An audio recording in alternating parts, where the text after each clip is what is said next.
Good morning, the RX1R III is finally here. Is this a camera that will be groundbreaking or not? Let me know in the comments if it's interesting at all to you or if you think it's a big marketing conspiracy or if it's just not worth it, because the price tag is over $5,000 without even the taxes included.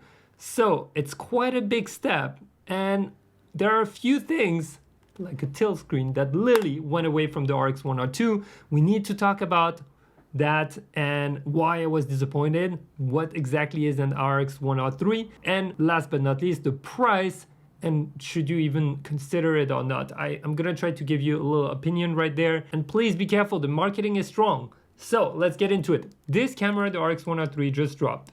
It is following the line of the RX1R II, which is one of the most compact full-frame camera on the market. It is just under 500 grams with a 35mm f2 lens. It is extremely compact, it is extremely portable, and it goes for the market line of the Leicas. Everyday cameras, street cameras, stuff that you can take with you everywhere, and that still has great resolution and a beautiful sensor and thus beautiful, hopefully, images, right?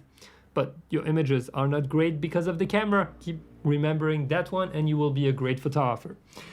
Instead of that 42 megapixel sensor we had in that RX1R II, we're now having a 61 megapixel from the A7R5 and the A7CR. To make it simple, this camera is basically, the RX1R III is basically a A7CR that has been fitted with a fixed 35mm f2 lens. Okay, so you're gonna have the same Bion Z XR processing, AI processing unit, and autofocus, which is extremely welcome because from the RX1R II, if you have ever used it, it dates like almost 10 years.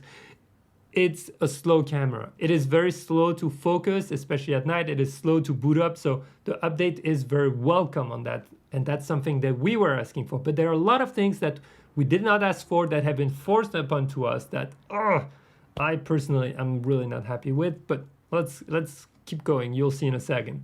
We have advanced fast hybrid AF, great accurate exposure and color. Yes, that is important because the exposure and color science has been updated with the latest tech from Sony, which is welcome. Here you would clearly see that the camera overexposed a lot, or the tones were more like the A7 II series than clearly the most recent one. I mean, it's 10 years old, so the update is so welcome. Then we have step crop modes, which is basically cropping into your camera. It's like the APS-C mode, but better design. It's like on the Leica, where you can go from that 35mm fixed to 50mm to 70mm, and at 70mm, you're dropping your resolution from 61 megapixels to 15 megapixels. So you're losing it a bit, but you're able to do that on the field. And know that your raw photo actually has the entire information. It's just that the crop is built in. So if you're editing the raw photo, you could actually crop back out if you want, make it wide again. Then you have new creative looks that are built in to emulate film. Here you can see clearly they're trying to go after the everyday user, but not just everyone's everyday user, more like a Porsche everyday user. So we have films, simulations, and the creative looks, which is welcome because if you don't want to go through the raw processing, that can be very helpful, and you can create your own recipes in a way to get it right. Helpful, you have that in all cameras, just FYI, okay. Maybe not the film one exactly, but you could literally look at the recipe and recreate that on your Sony camera that you have. Let's talk about the lens. This lens is, I think it's 13 years old, 10 years old. It's a great lens. It's very sharp, but it has the autofocus system from, well, 10 plus years ago. So it's not the newest linear motors, but apparently it's enough with the update. And that's a question I asked specifically to the team. I'm like, is that enough to work with just because of the improved sensor and the way the autofocus has been improved in software, does that keep up? And they said yes. Now keep in mind, it keeps up because it's also only 5 frames per second on that RX1R III. So it's clearly not an action sport camera. You have the AI autofocus to detect subject, which can be helpful to frame differently. But okay, just keep that in mind. Now the EVF and LCD. On the RX1R II, you had this really cute pop-up EVF, and I love that. It was so cute, and it was a special feature from it. It's gone. Forget about it. Now it's built in the body, which is cool. Maybe less failure points. Great. Okay, fine. I can live without that. But the LCD is now also fully fixed.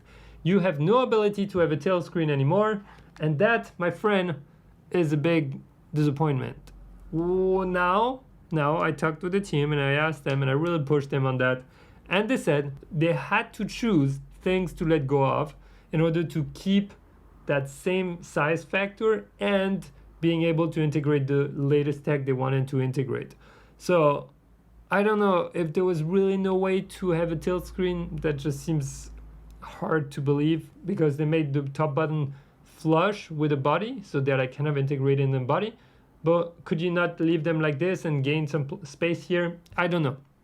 I'm not part of the engineering team at Sony, and I'm sure they tried their best. That's all I know. And remember, it's not just the engineers. There's a marketing and sales department also giving a lot of inputs. The product team, why? Because they want the cameras to be sold and respect certain budgets and things and constraints. So I don't think they threw all their R&D budget in this camera in order to spend all their resources to create what they wanted to create. Talking about the battery has been changed, thank God, because the battery on the RX1R II was terrible, but it's tiny and small and you can have many in your pockets.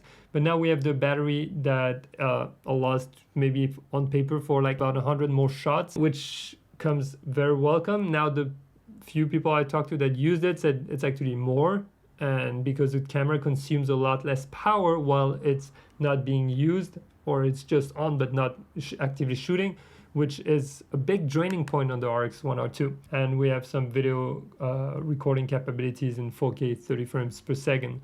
Now I don't see this camera as being a camera for video first. The hot shoe mount also has the connectivity, which allows you to use, for example, digital mics. And that's basically what we have here. A very expensive new camera, because we're touching $5,100, and on top of that you have to add your taxes. Does it make sense or not? I personally was disappointed a little bit by the price, but when you look at it, so I did a simulation, and the RX1R II launched at 3,200 USD, and with today's inflation that would be $4,488, which then if you add 10% tariffs, well, you add in another $500, and you kind of end up almost at the same thing. Now the accessories are extremely expensive. This little lens hood is $200. The thumb grip is $300, which you can probably get in the color, in a cute color, for 15 bucks soon on Amazon. Or actually you can already, because it's the same for everyone. And $248 for the body to, I don't know, do what, but yeah, to make it a little thicker. I have one here because it was a second hand and it was already there, so I happily welcomed it.